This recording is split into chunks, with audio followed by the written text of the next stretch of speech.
জামাতের সেক্রেটারি জনাব অধ্যাপক গোলাম পরোয়ার মিয়া তিনি বলেছেন যে তারা ক্ষমতায় গেলে এমপি মন্ত্রীরা গাড়ি ব্যবহার করবে না, বাড়ি ব্যবহার করবে না।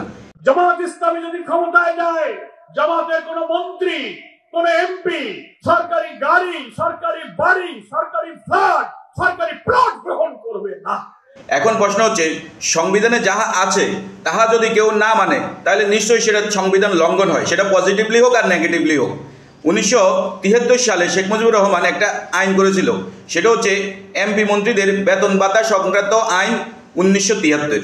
সেখানে বলা হয়েছে যে একজন প্রধানমন্ত্রী, মন্ত্রী, উপমন্ত্রী এবং প্রতিমন্ত্রী সবাই গাড়ি ও বাড়ি সুবিধা সরকার থেকে পাবে।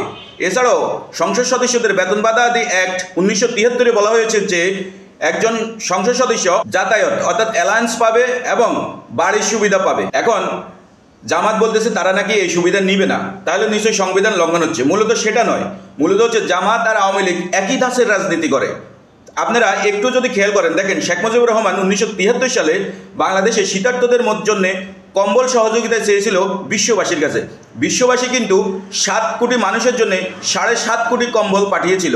যখন কম্বলের জাহাজগুলো চট্টগ্রাম বন্দরের উদ্দেশ্যে রওনা দিল, ঠিক সেই সময়ে প্রতিমধ্যেই শেখ মুজিবুর রহমান ভারতের রাষ্ট্রপতি সেই সময়ের সিসি গিরি তার কাছে 3 কোটি কম্বল বিক্রি করে দিয়েছিল, আর তা খুবই গোপনীয়তার সহিত করেছিল।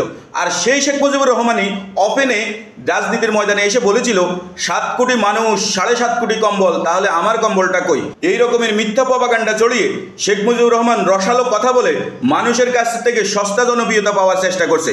আজকে জামাতে ইসলামও ঠিক তাই, সংবিধানে থাকা সত্ত্বেও তারা বলতেছে আমরা ব্যবহার করব না। তার মানে কি? তাদের রসালো কথা ব্যবহার করে মানুষের ব্রেন ওয়াশ করে সস্তা জনপ্রিয়তা পাওয়ার একটি নির্লজ্জ কৌশল। আরেকটা কথা বলেছিল, তিনি বলেছেন বিশ্ববিদ্যালয় থেকে পাশ করে বের হবে, সার্টিফিকেট এক হাতে পাবে, আরেক হাতে চাকরি পাবে।